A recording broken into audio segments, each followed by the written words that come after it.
ইসলামী জ্ঞানে জ্ঞানী হয়ে রাঙাও তোমার জীবন। পিএইচপি সত্যের সন্ধানে মঞ্চে করো প্রতিভার বীজ বপন। ওহিরা দেশ মেনে জ্ঞানের আহরণে পিএইচপি সত্যের সন্ধানে। ওহিরা দেশ মেনে জ্ঞানের আহরণে পিএইচপি সত্যের সন্ধানে। আসসালামু আলাইকুম ওয়া রাহমাতুল্লাহি ওয়া বারাকাতুহু। নাহমাদুহু ওয়া নুসাল্লি ওয়া নুসাল্লিমু আলা রাসূলিহিল কারীম, আম্মা বাদ। কাছের দূরের দেশ কিংবা প্রবাসী যা যেখান থেকে আমাদেরকে দেখছেন সবাইকে স্বাগত জানাচ্ছি পিএইচপি ফ্যামিলি নিবেদিত পিএইচপি সত্যের সন্ধান ইসলামিক জ্ঞান প্রতিযোগিতা পাওয়ার্ড বাই জেন্টাল পার্ক। দর্শক, আমরা এক এক করে কোয়ার্টার ফাইনালের 3টি পর্ব শেষ করেছি। আজকে আমাদের চতুর্থ পর্ব কোয়ার্টার ফাইনালের। আজকের এই পর্বে 6 জন ফারুকি গ্রুপের প্রতিযোগী আমাদের সাথে উপস্থিত হয়েছে। আজকে কোয়ার্টার ফাইনালের প্রথম রাউন্ড শেষ হয়ে যাচ্ছে। আজকেরই পর্বের পরে আগামীকাল ইনশাআল্লাহ কোয়ার্টার ফাইনালের দ্বিতীয় রাউন্ড শুরু হতে যাচ্ছে। আমি শুরুতেই পরিচয় করে দিচ্ছি আমার ডানে এবং বামে যে 6 জন প্রতিযোগী আছে। আসসালামু আলাইকুম রহমতুল্লাহ। ওয়ালাইকুম আসসালাম রহমতুল্লাহ। আসসালামু আলাইকুম। ওয়ালাইকুম আসসালাম। আপনারা সবাই কেমন আছেন? আলহামদুলিল্লাহ। জি, আমি আপনাদের পরিচয়টা একটু প্রথমে জেনে নেব। আপনি আপনার নাম, শিক্ষা প্রতিষ্ঠানের নাম, কোন ক্লাসে পড়ছেন এবং কোন জেলা থেকে এসেছেন একটু বলবেন। আমার নাম মোহাম্মদ সালেহ আহমেদ। আমি পড়াশোনা করছি মৌকরা দারুস সুন্নাত নাসরিয়া কামিল মাদ্রাসার আলেম দ্বিতীয় বর্ষে। আমি এসেছি কুমিল্লা জেলা থেকে। জি, আপনি? আসসালামু আলাইকুম রহমতুল্লাহ। আমার নাম শাহরিয়ার রহমান নিহাল। আমি চট্টগ্রাম জামিয়া আহমদিয়া সুন্নিয়া কামিল মাদ্রাসার সাথে আলিম দ্বিতীয় বর্ষে অধ্যয়নরত এবং আমি এসেছি চট্টগ্রাম জেলা থেকে। জি। আসসালামু আলাইকুম রহমতুল্লাহি ওয়া বারাকাতুহু। আমার নাম মোহাম্মদ বাহাউদ্দিন। আমি এসেছি দক্ষিণ শ্রীপুর ইস্কান্দারিয়া সুন্নিয়া আলিম মাদ্রাসা থেকে, দাখিল 10ম শ্রেণী পরীক্ষার্থী। আমি এসেছি ফেনী জেলা থেকে। আসসালামু আলাইকুম রহমতুল্লাহ। আমার নাম মোহাম্মদ সামিউল হক। আমি কুমিল্লা অধীনস্থ আল-হেরা দারুস সুন্নাত কামিল মাদ্রাসা আলিম দ্বিতীয় শ্রেণীর একজন ছাত্র এবং আমি ব্রাউনবাড়িয়া থেকে এসেছি। কোন জেলা থেকে এসেছেন? ব্রাউনবাড়িয়া থেকে। ব্রাউনবাড়ি জেলা থেকে। জি। আসসালামু আলাইকুম রহমতুল্লাহি ওয়া বারাকাতুহু। আমি মোহাম্মদ আনোয়ারুস সাদাত। আমি বর্তমানে জামিয়া আহমদিয়া সুন্নিয়া কামিল মাদ্রাসায় আলিম দ্বিতীয় বর্ষে অধ্যয়নরত আছি। আমি এসেছি সাতক্ষীরা জেলা হতে। মাশাআল্লাহ। আসসালামু আলাইকুম রহমতুল্লাহ। আমি মোহাম্মদ ইব্রাহিম, অধ্যয়নরত জামিয়া আহমদিয়া সুন্নিয়া আলিয়া কামিল মাদ্রাসা আলিম দ্বিতীয় বর্ষে অধ্যয়নরত। আমি এসেছি কক্সবাজার জেলা মহেশখালী বাজার থেকে। আপনাদের 6 জনকে স্বাগত জানাচ্ছি আমাদের আজকের এই মঞ্চে। দর্শক, আমরা এই পর্যায়ে পরিচিত হয়ে আসি আমাদের সম্মানিত 2 জন বিশেষজ্ঞ আলেমের সাথে। উপস্থিত আছেন নুরুস সুন্নাহ রজবিয়া ফাউন্ডেশন সম্মানিত চেয়ারম্যান হযরত মাওলানা মুফতি আব্দুল আজিজ রজবি সাহেব।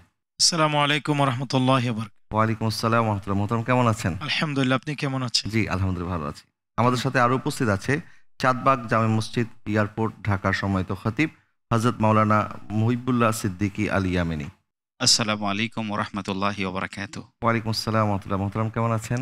জি আলহামদুলিল্লাহ, অনেক ভালো আছি। আপনি কেমন আছেন? আলহামদুলিল্লাহ ভালো আছি। আপনাকেও স্বাগত জানাচ্ছি। জাযাকাল্লাহ খায়ের।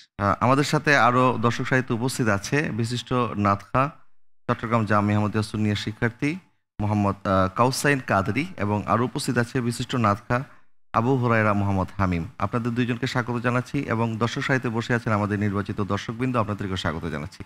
টিভি সেটের সামনে যারা যেখান থেকে আমাদের দেখছেন দর্শক, আশা করছি আপনারা প্রতিদিন মাহে রমাদানের এই সময়টুকু খুব ভালোভাবে উপভোগ করছেন।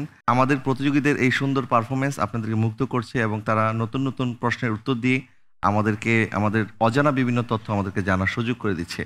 দর্শক, আমরা শুরু করব আমাদের আজকের এই কোয়ার্টার ফাইনালের ফারুকি গ্রুপের প্রথম রাউন্ড। আজকের পর্বে আমরা 3টি সেগমেন্ট নিয়ে এসেছি। প্রথম সেগমেন্ট জ্ঞানের জ্যোতি, দ্বিতীয় সেগমেন্ট এমসিকিউ, তৃতীয় সেগমেন্ট মদিনার সুর। শুরু করছি প্রথম সেগমেন্ট জ্ঞানের জ্যোতি। পিএইচপি সত্যের সন্ধানে।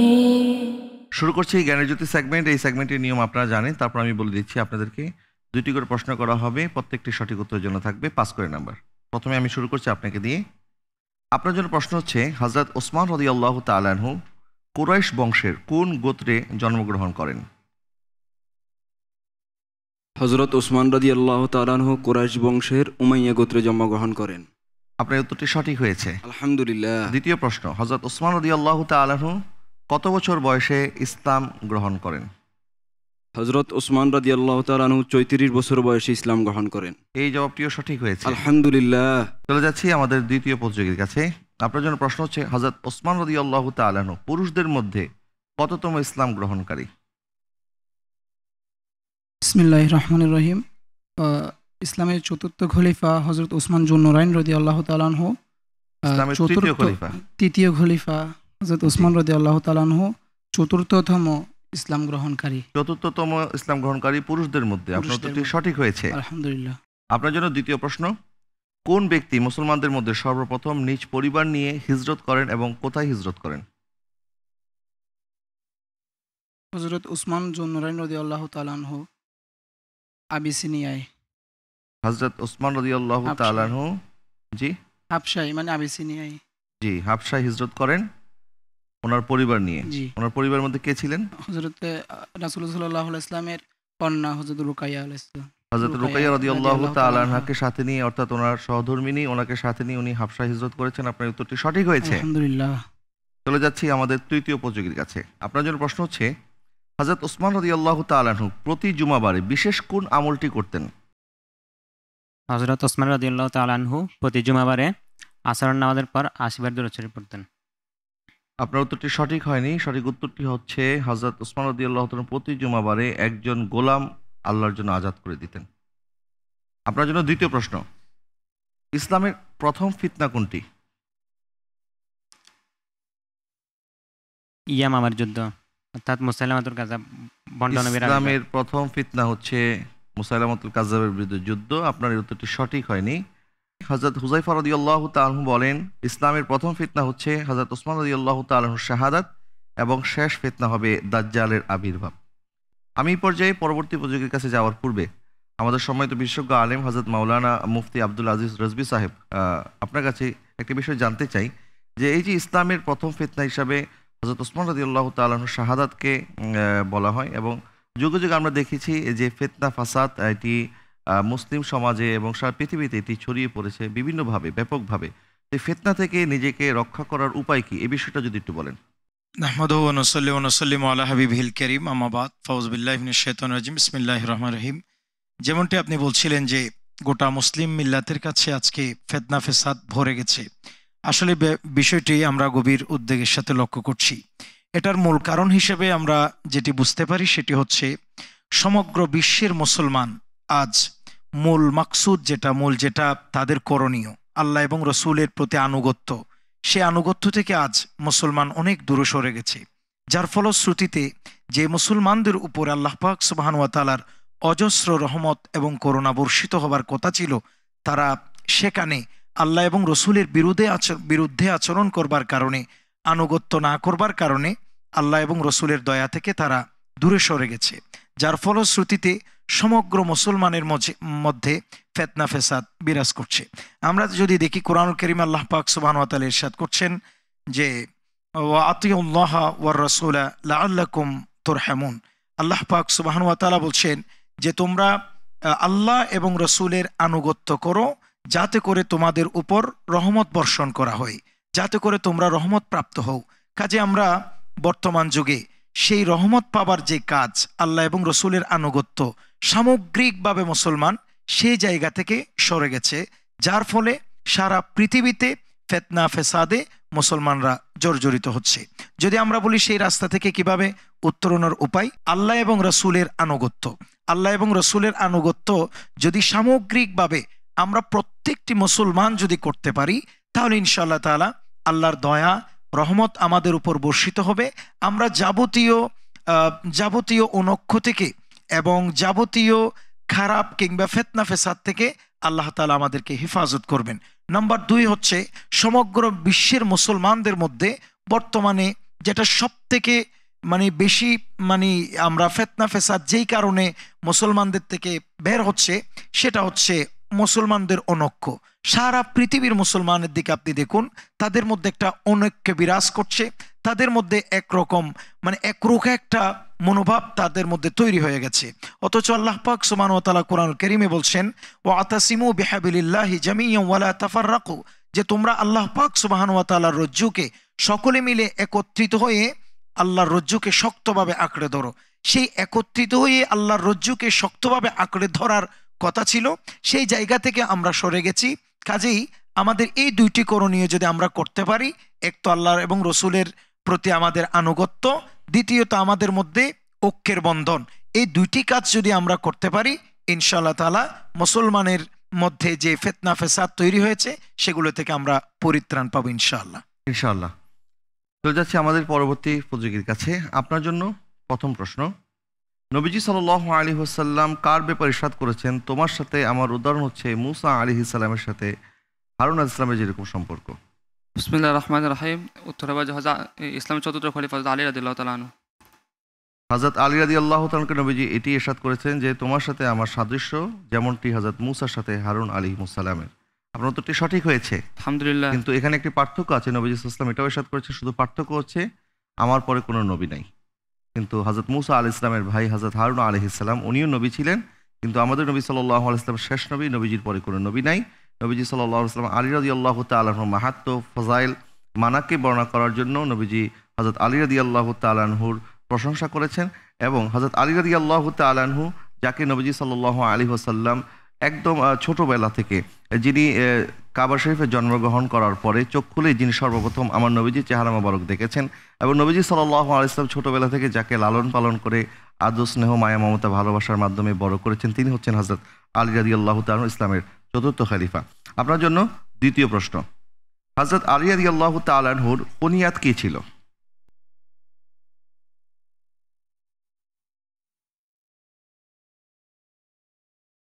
বিসমিল্লাহির রহমানির রহিম।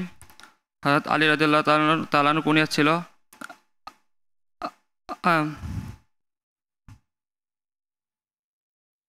উপাধি। উপাধি কি ছিল? উপাধি ছিল কাররামাল্লাহু ওয়াজহি। জি, কাররামাল্লাহু ওয়াজহি। কুনিয়াত বলতে উপাধিও বলা যেতে পারে, বা আমরা জানি যে বিকল্প নাম বা যেই নামে ওনাকে ডাকলে সবাই চিনবে। হযরত আলী রাদিয়াল্লাহু তাআলা আনহুর অপর নাম হচ্ছে যে তিনি দুঃখিত, আর সময় দেওয়া যাচ্ছে না। আলী রাদিয়াল্লাহু তাআলার কুনিয়াত ছিল আবু তুরাব, মাটিওয়ালার পিতা। একদিন নবীজি সাল্লাল্লাহু আলাইহি ওয়াসাল্লাম দেখলেন হযরত আলী রাদিয়াল্লাহু তাআলা আনহু মসজিদে নববীর ভিতরে মাটির উপরে শুয়ে আছেন। নবীজি সাল্লাল্লাহু আলাইহি ওয়াসাল্লাম বললেন, ইয়া আবা তুরাব, হে মাটিওয়ালার পিতা। এই কথা শুনে আলী রাদিয়াল্লাহু তাআলা আনহু উনি এতটা খুশি হয়েছেন, নবীজি সাল্লাল্লাহু আলাইহি ওয়াসাল্লাম ওনাকে যেই নামে ডেকেছেন উনি সেটাকেই নিজের বুনিয়াদ হিসাবে গ্রহণ করেছেন। সুবহানাল্লাহ। সাহাবায়ে কেরামের অন্তরে নবীজি সাল্লাল্লাহু আলাইহি ওয়াসাল্লামের প্রতি এতটা প্রেম, মায়া, মমতা, ভালোবাসা থাকতো, নবীজি সাল্লাল্লাহু আলাইহি ওয়াসাল্লাম ওনাদেরকে এত ভালোবাসতেন, নবীজি মাঝে মধ্যে ওনাদেরকে যেই নাম ধরে ডাকতেন, যেমন হযরতে আবু হুরায়রা রাদিয়াল্লাহু তাআলা আনহু উনি বিড়াল ছানা পুষতেন, বিড়াল ভালোবাসতেন, কিন্তু ওনার প্রকৃত নাম হচ্ছে আব্দুর রহমান। নবীজি সাল্লাল্লাহু আলাইহি ওয়াসাল্লামের সাথে সাক্ষাতের সময় ওনার হাতের আস্তিন থেকে যখন ওনার আদরের বিড়াল ছানাটা বের হয়েছে, নবীজি ইরশাদ করলেন, ইয়া আবা হুরায়রা, হে বিড়াল ছানার পিতা। আবু হুরায়রা রাদিয়াল্লাহু তাআলা আনহু সেই নামটাকে নিজের জন্য ধারণ করেছেন এবং সেখান থেকে আজকে পর্যন্ত হযরত আবু হুরায়রা রাদিয়াল্লাহু তাআলা আনহুর নাম আবু হুরায়রা হিসাবে আমরা চিনি, অথচ ওনার প্রকৃত নাম কিন্তু আব্দুর রহমান। সাহাবায়ে কেরাম নবীজির মহব্বতে নবীজির ডাকার নামে ওনারা নিজেদের নামকরণ করেছেন এবং সেই নামে ওনারা পরিচিত হয়েছেন। সুবহানাল্লাহ। চলে যাচ্ছি আমাদের পরবর্তী প্রতিযোগীর কাছে। আপনার জন্য প্রশ্ন হচ্ছে, তাবুক যুদ্ধের সময় কোন সাহাবীকে মদিনায় অবস্থান করার জন্য নবীজি নির্দেশ করেছেন? তাবুক যুদ্ধের সময় হযরতে আলী রাদিয়াল্লাহু তাআলা আনহুকে মদিনায় অবস্থান করার জন্য রাসূল সাল্লাল্লাহু আলাইহি ওয়াসাল্লাম নির্দেশ দিয়েছেন। আপনার উত্তরটি সঠিক হয়েছে, আলহামদুলিল্লাহ। আপনার জন্য দ্বিতীয় প্রশ্ন, আলী রাদিয়াল্লাহু তাআলা আনহু সম্পর্কে নবীজি সাল্লাল্লাহু আলাইহি ওয়াসাল্লামের কি হন? আলী রাদিয়াল্লাহু তাআলা আনহু রাসূল সাল্লাল্লাহু আলাইহি ওয়াসাল্লামের সম্পর্কে চাচাতো ভাই হন। চাচাতো ভাই হয়। নবী সাল্লাল্লাহু আলাইহি ওয়াসাল্লামের চাচা হযরতে আবু তালিবের সন্তান হচ্ছে হযরত আলী রাদিয়াল্লাহু তাআলা আনহু এবং অপরদিকে হযরতে ফাতেমাতু জাহরা রাদিয়াল্লাহু তাআলা আনহার উনি স্বামী। সেই হিসাবে নবী সাল্লাল্লাহু আলাইহি ওয়াসাল্লামের জামাতাও হন। জি। আপনি একটা সম্পর্কের কথা বলেছেন, আরেকটা সম্পর্কের কথা কিন্তু বলেন। বলছিলাম এটা বলেননি তো, আমি বলে দেওয়ার পরে বললে হবে না তো। যাই হোক, আপনি অর্ধেক বলেছেন, আপনাকে অর্ধেক নাম্বার দেওয়া হচ্ছে। আমাদের সর্বশেষ প্রতিযোগী, আপনার জন্য প্রশ্ন হচ্ছে, নারীদের মধ্যে সর্বাধিক হাদিস বর্ণনা করেন কে? হযরত আয়েশা সিদ্দিকা রাদিয়াল্লাহু তাআলা আনহা। হযরত আম্মা জান আয়েশা সিদ্দিকা রাদিয়াল্লাহু তাআলা আনহা উনি সর্বাধিক হাদিস বর্ণনা করেছেন নারীদের মধ্যে। আপনার উত্তরটি সঠিক হয়েছে, আলহামদুলিল্লাহ। দ্বিতীয় প্রশ্ন, উম্মুল মুমিনিন সাইয়্যিদাতুনা আয়েশা সিদ্দিকা রাদিয়াল্লাহু তাআলা আনহা কখন ইন্তেকাল করেন এবং ওনার জানাজার নামাজ কে পড়িয়েছেন? ওনার জানাজার নামাজ পড়িয়েছেন হযরত আবু হুরায়রা রাদিয়াল্লাহু। জি। ওনার ইন্তেকালের তারিখ অথবা হিজরি সন বলেন। 58 হিজরি। 58 হিজরিতে। তারিখ ছিল 17 রমাদান।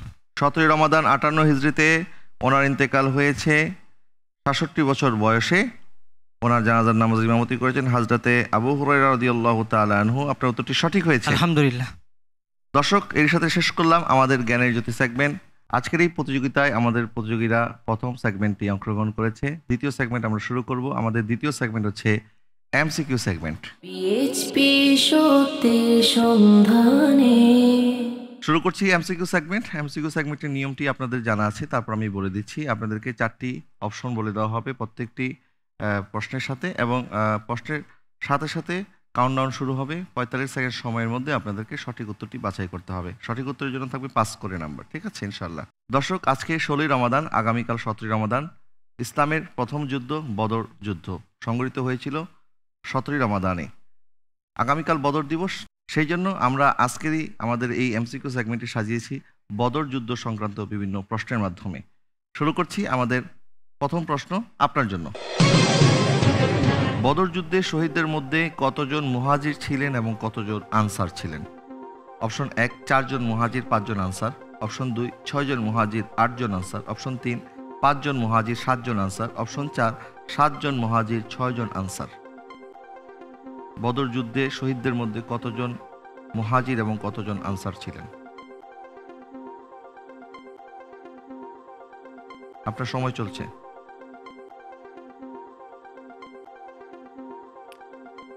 আলহামদুলিল্লাহ, আমি উত্তর হিসেবে বেছে নিচ্ছি বদর যুদ্ধে শহীদদের মধ্যে 6 জন ছিলেন মুহাজির, 8 জন ছিলেন আনসার। 6 জন মুহাজির 8 জন আনসার সাহাবী ছিলেন। আপনার এই উত্তরটি লক করে দিব।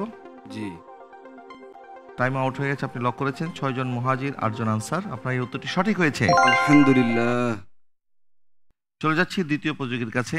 আপনার জন্য প্রশ্ন হচ্ছে, বদর যুদ্ধে আনসার দলের পতাকা কার হাতে দেওয়া হয়?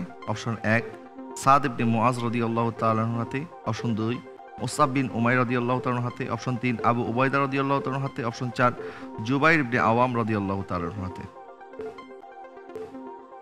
মুহাজির দলের চলছে। জি, আনসার দলের। আনসার দলের জি,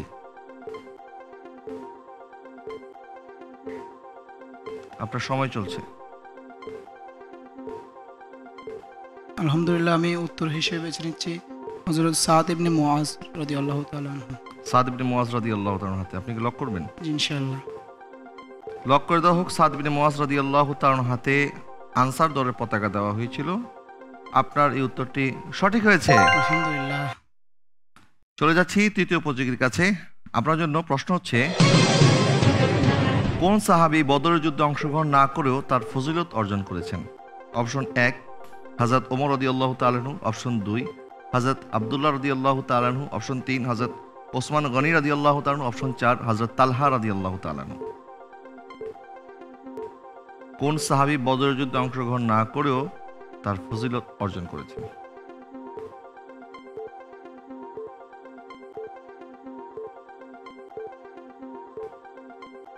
আপনার সময় চলছে।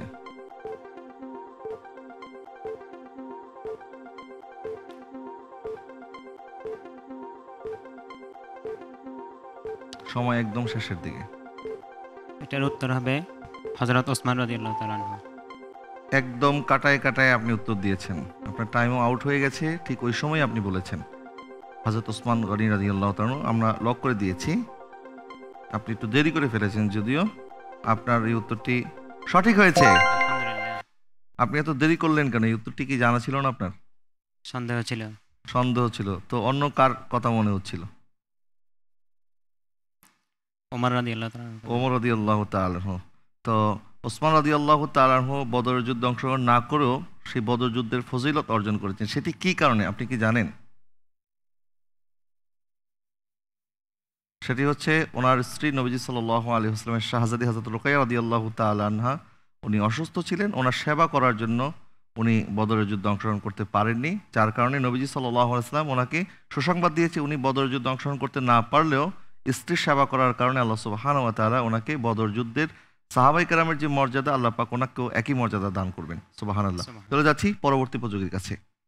আপনার জন্য প্রশ্ন হচ্ছে, বদরের যুদ্ধে মুসলমানদের প্রথম শহীদ কে? অপশন 1 হযরত উবাইদা বিন হারিস রাদিয়াল্লাহু তাআলা। অপশন 2 হযরত হামজা রাদিয়াল্লাহু তাআলা। অপশন 3 হযরত মুআজ বিন জাবাল রাদিয়াল্লাহু তাআলা। অপশন 4 হযরত তালহা রাদিয়াল্লাহু তাআলা। আলহামদুলিল্লাহ আমি বেছে নিচ্ছি অপশনে 1 ক। অপশন 1 ক। হযরত উবাইদা বিন হারিস রাদিয়াল্লাহু তাআলা। লক করতে চাচ্ছেন? ইনশাআল্লাহ। লক করে দেওয়া হোক হযরত উবাইদা বিন হারিস রাদিয়াল্লাহু তাআলা আনহু। আপনার এই উত্তরটি সঠিক হয়েছে। আলহামদুলিল্লাহ। চলে যাচ্ছি আমাদের পরবর্তী প্রতিযোগী। আপনার জন্য প্রশ্ন হচ্ছে, বদরের যুদ্ধে কোন সাহাবী বলেছিলেন, ইয়া রাসূলুল্লাহ, আল্লাহর শপথ আপনি নির্দেশ দেন তাহলে আমরা উত্তাল সাগর বক্ষে ঝাঁপ দিতে দ্বিধা করব না?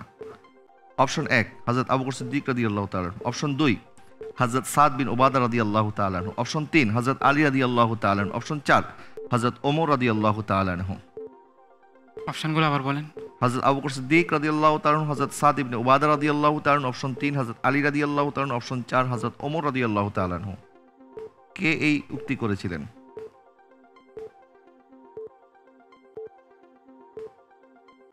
আলহামদুলিল্লাহ আমি উত্তর হিসেবে বেছে নিচ্ছি অপশন 2 অপশন 2 হযরত সাদ ইবনে উবাদা রাদিয়াল্লাহু তাআলা। জি, আপনার সময়ও শেষ।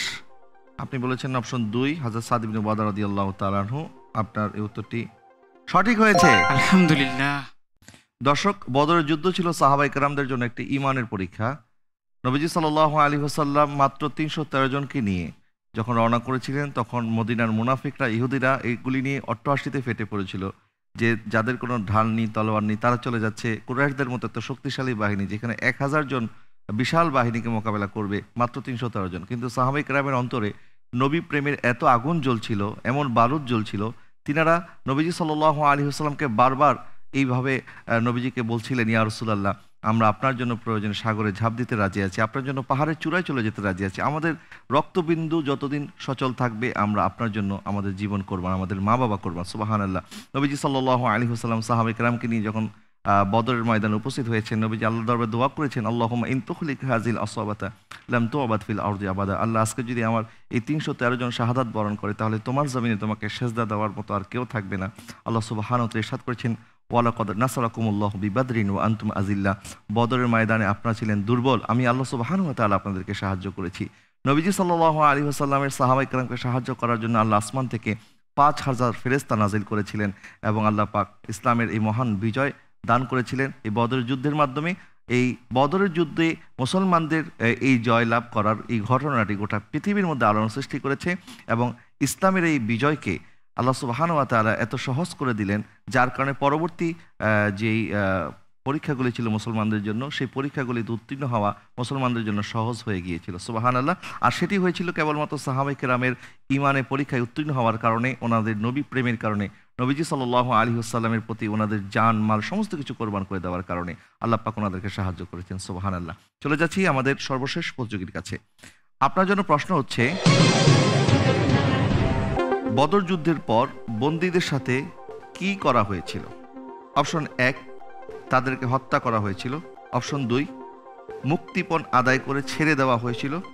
অপশন 3 তাদেরকে দাস বানানো হয়েছিল। অপশন 4 কারাগারে বন্দী রাখা হয়েছিল।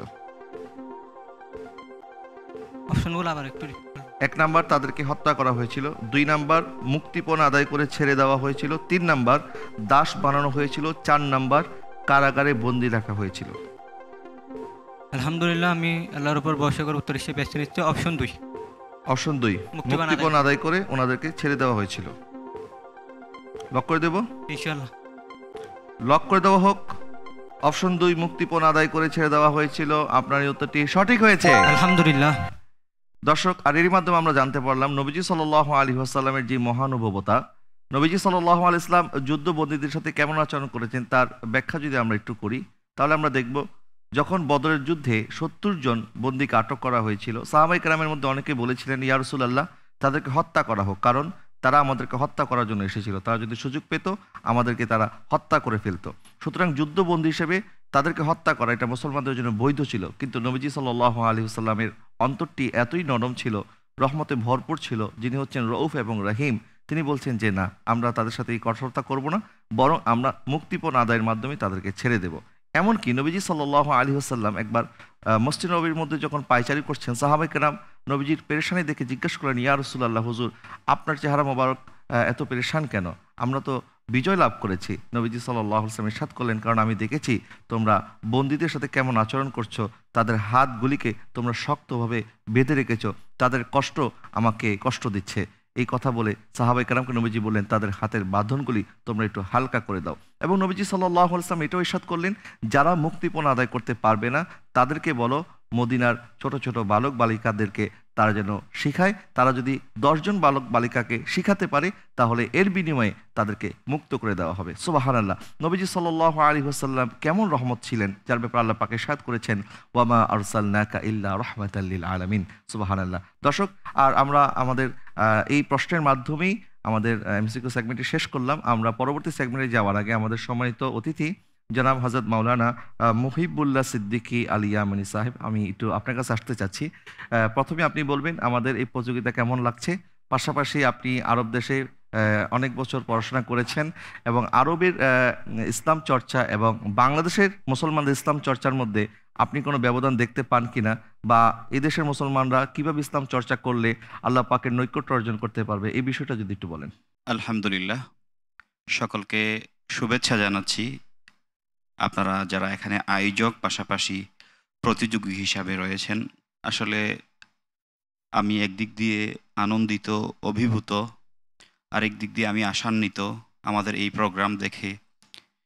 এই বাংলাদেশের এবং বাংলাভাষী সারা পৃথিবীতে যারা রয়েছেন বাংলা ভাষাভাষী, তারা অনুপ্রাণিত হবে, তারা দিন শিখবে, তারা ইসলামকে জানবে।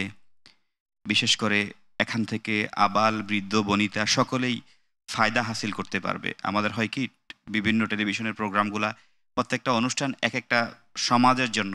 আসলে এই সত্যের সন্ধানে, পিএইচপি সত্যের সন্ধানে এই অনুষ্ঠানটা সকলের জন্য।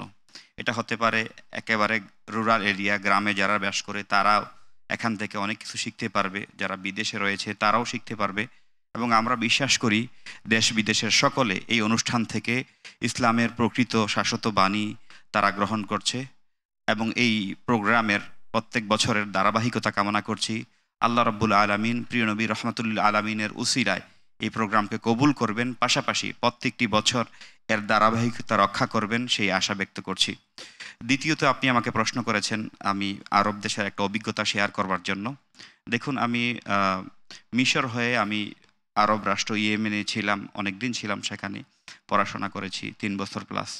তো আসলে বাংলাদেশ এবং আরব দেশগুলোর মধ্যে, বিশেষত ইয়েমেনকে যদি আমি প্রেজেন্ট করি, সেখানে অনেকগুলো আসলে পার্থক্য রয়েছে। আপনি যদি মনে করেন যে আসলে সবচেয়ে বড়, যদি আমি আজকে মোটা দাগে আপনাকে বলতে চাই, চারিত্রিক যে বিষয়টা আর কি, অর্থাৎ যদি চরিত্র ঠিক থাকে তাহলে সব ঠিক হয়ে যাবে, আমরা জানি।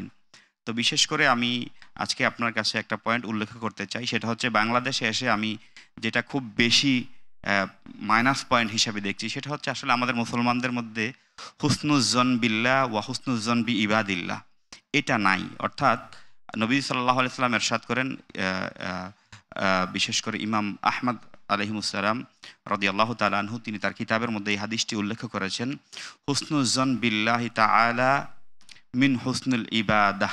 তিনি বলেন যে মানুষের প্রতি মানুষের সৎ ধারণা এবং আল্লাহর প্রতি মানুষের সৎ ধারণা, এই দুইটাই একটা ইবাদত।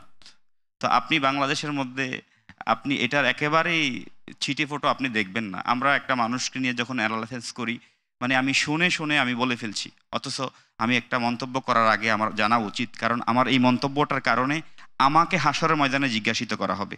আমি যদি বলে দিই যে আমি এটা কপি করেছি, শুনেছি, এই জবাবটা কিন্তু হাসরের ময়দানে ইয়াকফি হবে না, পরিপূর্ণ হবে না। সেজন্য আসলে ইয়েমেনের মধ্যে আপনার যত দিনই প্রোগ্রাম আছে, আমরা প্রত্যেক বৃহস্পতিবার আমাদের দারুল মুস্তাফা বিশ্ববিদ্যালয় সেখানে মিলাদ মাহফিল হতো। আসলে আমার কাছে মনে হতো যে প্রত্যেকটা বৃহস্পতিবার আমাদের কাছে ঈদের দিন, কারণ সেই দিন পরিষ্কার পরিচ্ছন্নতা, আসরের নামাজের পরে মসজিদে কে আগে বসবে একটা প্রতিযোগিতা শুরু হয়ে যেত। মাগরিবের নামাজের পরে প্রথম 1 ঘন্টা বিভিন্ন কসিদা, মিলাদ, কেয়াম হতো, পরবর্তী 1 ঘন্টা সিরাতুন নবী সাল্লাল্লাহু আলাইহি ওয়াসাল্লাম থেকে বয়ান হতো। আর এই বয়ানগুলোতে এমন একটা বিষয় বাদ নেই যেটা আলোচনা করা হতো না। তবে সবচেয়ে বেশি যে বিষয়গুলো আলোচনা করা হতো তোর মধ্যে একটা হচ্ছে হুসনুজ্জন বিল্লাহ ওয়া হুসনুজ্জন বি ইবাদিল্লাহ, আল্লাহর প্রতি সুধারণা রাখা এবং আল্লাহর বান্দাদের প্রতি সুধারণা রাখা। তো আমরা এই বিষয়টা বাংলাদেশের মধ্যে বেশি করে আমি চাচ্ছি, যদি এটা থাকে বাংলাদেশের মানুষের কাছে, আমাদের কাছে, তাহলে কিন্তু হিংসা থাকবে না, বিদ্বেষ থাকবে না, মিথ্যা থাকবে না, যেটা আমাদের সমাজে ভরপুর। জি জি মোহতারাম, আপনাকে অনেক অনেক ধন্যবাদ আপনার সুন্দর আলোচনা করার জন্য। দর্শক, আমরা এক এক করে 2টি সেগমেন্ট শেষ করেছি। আজকের এই পর্বের সর্বশেষ সেগমেন্ট মদিনা শুর সেগমেন্টটি শুরু করছি। পিএইচপি সত্যের সন্ধানে শুরু করছি মদিনা সুর সেগমেন্ট। এই সেগমেন্টে আপনাদেরকে একটি সুর শোনানো হবে। এই সুর শুনে আপনাদের 30 সেকেন্ড সময়ের মধ্যে এটি কোন হামদ, নাত অথবা গজলের সুর সেটি বলতে হবে। প্রথম 2 লাইন পরিপূর্ণ বলতে পারলে পূর্ণ 5 নাম্বার পেয়ে যাবেন ইনশাআল্লাহ। ঠিক আছে, আমি শুরু করছি ডান দিক থেকে। আপনার জন্য একটি সুর শোনানো হচ্ছে।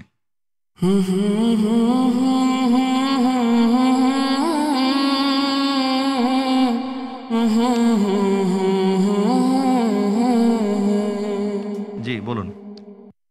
আমি লিখব চিঠি ফাঁকি দেব তোমায়, ফাঁকি পৌঁছে দিও রওজায়। আমি লিখব চিঠি দেব তোমায়, পাখি পৌঁছে দিও রোজায়। আমি থাকব বসে আশায়, চিঠির উত্তর আসবে আমার গায়। আমি লিখব চিঠি দেব তোমায়, পাখি পৌঁছে দিও রোজায়। এটি হচ্ছে আমি লিখবো চিঠি দিব তোমায়। আপনি অনেক কিছু একটা শব্দ অতিরিক্ত বলছিলেন। যাই হোক, আপনি যেহেতু ধরতে পেরেছেন এবং পরিপূর্ণ 2 লাইনই বলতে পেরেছেন, এই জন্য আপনাকে পূর্ণ নাম্বার দেওয়া হচ্ছে। আলহামদুলিল্লাহ। চলে যাচ্ছি পরবর্তী প্রতিযোগীর কাছে। আপনার জন্য একটি সুর শোনানো হচ্ছে।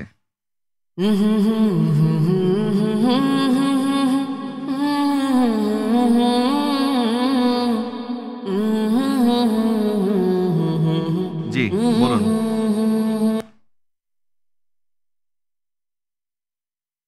কেন এত ভালো লাগে আমার নূর নবীর নাম, আরো ভালো লাগে নবীর দরুদ সালাম, আরো ভালো লাগে নবীর দরুদ সালাম। আল্লাহুম্মা সাল্লি আলা সাইয়্যিদিনা মুহাম্মাদিন। নবীর দরুদ সালাম, নবীর দরুদ সালাম, নবীর এত ভালো লাগে আমার নূর নবীর নাম, আরো ভালো লাগে নবীর দরুদ সালাম, নবীর দরুদ সালাম, নবীর দরুদ সালাম। সঠিক হয়েছে, আলহামদুলিল্লাহ। চলে যাচ্ছি তৃতীয় প্রতিযোগীর কাছে। আপনার জন্য একটি সুর শোনানো হচ্ছে।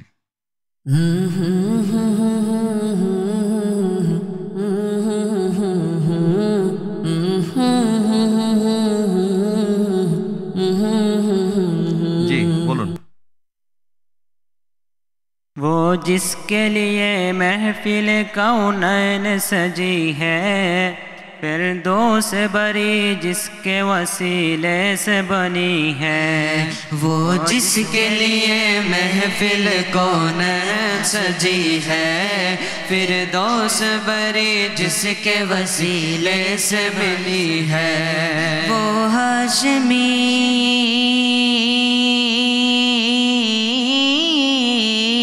वो हाशिमी मकी मदनी उल अरबी है।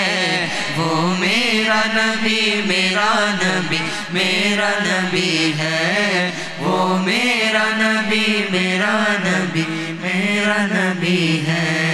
মাশাআল্লাহ, আপনার উত্তরটি সঠিক হয়েছে। আলহামদুলিল্লাহ। চলে যাচ্ছি পরের প্রতিযোগীর কাছে। আপনার জন্য একটি সুর শোনানো হচ্ছে।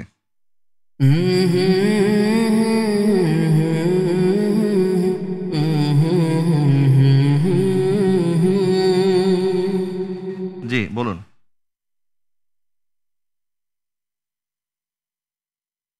मदीने जाने वाले সঠিকভাবে বলতে হবে, এটি হয়নি। मदीने वाले হয়নি, সঠিক উত্তরটি বলে দিন। चमक तुझसे पाते हैं सब पाने वाले, मेरा दिल भी चमका दे चमकाने वाले, मेरा दिल भी चमका दे दे चमकाने वाले। এটি ছিল চমক তুঝসে পাতে হে সব পানে ওয়ালে মেরা দিল ভি চমকা দে চমকানে ওয়ালে। চলে যাচ্ছি পরের প্রতিযোগীর কাছে, আপনার জন্য একটি সুর শোনানো হচ্ছে।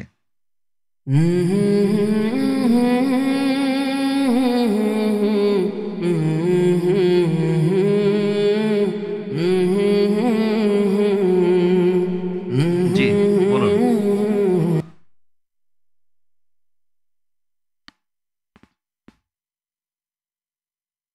तेरे घर में मेरी दौलत होगी। প্রথম লাইনটি বলেন।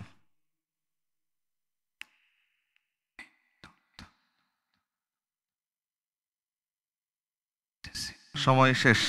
জি नते सरकार की पढ़ता हूँ मैं, बस इसी बात से घर में मेरी रहमत होगी। एक तेरा नाम वसीला है मेरा, रमज गम में भी सी नाम से राहत होगी। আপনি শুধুমাত্র মেরি রহমত হোক এতটুকু বলছেন, সুরটা ধরতে পারছেন। জি সুরটি ধরেছেন। আপনাকে বঞ্চিত না করে আমার মনে হয় 1 নাম্বার দেওয়া যায় কিনা আমাদের সম্মানিত বিচারক, আপনি কি বলেন? জি আমিও সুপারিশ করছি কত নম্বর 5 নম্বরের মধ্যে। জি আমি মনে করি যেহেতু সুরটা ধরতে পারছে এবং কিছুটা গাইছেও বটে, জি আমি মনে করি 2 নম্বর দেওয়াটা বেটার। ওকে, আমার পক্ষ থেকে আমি 1 নাম্বার দিয়েছিলাম, আমাদের শায়েক আপনাকে আরো 1 নাম্বার মানে 2 নাম্বার দেওয়া হচ্ছে আপনাকে টোটাল। মাশাআল্লাহ। চলে যাচ্ছি পরের প্রতিযোগীর কাছে, আপনার জন্য একটি সুর শোনানো হচ্ছে।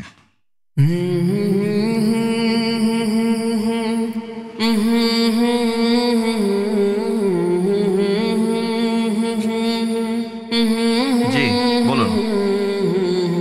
हमने आंखों से देखा नहीं है मगर, हमने आंखों से देखा नहीं है मगर, उनकी तस्वीर सीने में मौजूद है। हमने आँखों से देखा नहीं है मगर, हमने आँखों से देखा नहीं है मगर, उनकी तस्वीर सीने में मौजूद है।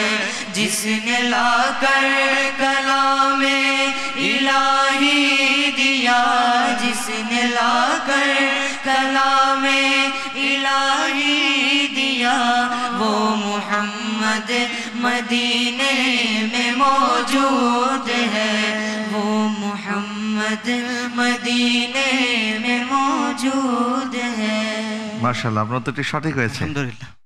দর্শক এই সাথে শেষ করলাম আমাদের আজকের এই 3টি সেগমেন্টের সর্বশেষ সেগমেন্ট মদিনার সুর সেগমেন্ট। আমি জানিয়ে দিচ্ছি আমাদের এই 6 জন প্রতিযোগী আজকের এই পর্বে কারা কেমন ফলাফল অর্জন করেছে। এইচপি শক্তি সন্ধানে সালে আহমেদ পেয়েছে 20 নাম্বার, শাহরিয়ার রহমান নিহাল পেয়েছে 20 নাম্বার, KMM বাহাউদ্দিন পেয়েছে 10 নাম্বার, সামিউল হক পেয়েছে 10 নাম্বার, আনোয়ার সাদাত পেয়েছে 14.5 নাম্বার, মোহাম্মদ ইব্রাহিম পেয়েছে 20 নাম্বার। আপনাদের জন্য আরও একটি পর্ব রয়েছে, আপনারা ইনশাআল্লাহ তাআলা আযজা ওয়া জাল দ্বিতীয় রাউন্ডের কোয়ার্টার ফাইনাল যেটি হবে সেই কোয়ার্টার ফাইনালের জন্য ভালো প্রস্তুত হয়ে আসবেন যেন আপনারা সেমিফাইনালে যেতে পারেন ইনশাআল্লাহ। ঠিক আছে দর্শক, আমরা শেষ করার আগে আপনাদেরকে জানিয়ে দিচ্ছি আজকের এই পর্বের দর্শক প্রশ্ন। আজকের এই পর্বের দর্শকদের জন্য প্রশ্ন হচ্ছে আহলে সুফা কারা। আমি আবার বলছি আহলে সুফা কারা। আপনার সঠিক উত্তরটি আমাদের কাছে দ্রুত পাঠিয়ে দিন। আর সঠিক উত্তরটি পাঠানোর জন্য আমাদের ফেসবুক অফিসিয়াল যে পেজ আছে পিএসপি সত্যের সন্ধান, সেখানে গিয়ে আজকের এই পর্ব যেখানে লাইভ হয়েছে সেটার কমেন্ট সেকশনে গিয়ে একটি ফর্ম পাবেন, সেই ফর্মটি পূরণ করে আমাদের কাছে দ্রুত পাঠিয়ে দিবেন। রাত 12টার মধ্যে যারা সঠিক উত্তর দিবেন তাদের মধ্যে লটারি করে আমরা বিজয়ীর হাতে পৌঁছে দেবো আমাদের পক্ষ থেকে ছোট্ট একটি উপহার। আর আমি আপনাদেরকে জানিয়ে দিচ্ছি গত পর্বের আমাদের দর্শকদের জন্য যেই প্রশ্নের উত্তর ছিল সেই প্রশ্নটি ছিল কারো বাড়িতে প্রবেশের জন্য কতবার সালাম দেওয়ার পর অনুমতি না পেলে ফিরে আসতে হবে। সঠিক উত্তরটি হচ্ছে 3বার। 3বার সালাম দেওয়ার পর অনুমতি না পেলে ফিরে আসতে হবে। আর এর সাথে শেষ করছি আমাদের আজকের পর্ব ইনশাআল্লাহ তাআলা আযজা ওয়া জাল। আগামীকাল শুরু হচ্ছে কোয়ার্টার ফাইনালের দ্বিতীয় পর্ব। মাক্কি গ্রুপের 6 জন প্রতিযোগীরা হাজির হবে এবং কালকে থেকে আমরা যারা সেমিফাইনালে যাবে তাদের নাম জেনে যাব যারা সেমিফাইনালে টিকিট পেয়ে আমাদের সাথে চলে যাচ্ছেন সেমিফাইনালে। সেটি আপনারা দেখতে পারবেন আগামীকাল। সে পর্যন্ত আপনারা আমাদের সাথে থাকবেন, সুস্থ থাকবেন, ভালো থাকবেন। এই প্রত্যাশায় পিএইচপি সত্যের সন্ধান ইসলামিক জ্ঞান প্রতিযোগিতার আজকের পর্ব থেকে বিদায় নিচ্ছি। আসসালামু আলাইকুম ওয়া রাহমাতুল্লাহি ওয়া বারাকাতুহু। আঁকড়ে ধরো ইসলামের শাখা প্রশাখা মনে প্রাণে, ওহিরা দেশ মেনে জ্ঞানের আহরণে পিএইচপি সত্যে সন্ধানে, ওহিরা দেশ মেনে জ্ঞানের আহরণে পিএইচপি সত্যে সন্ধানে।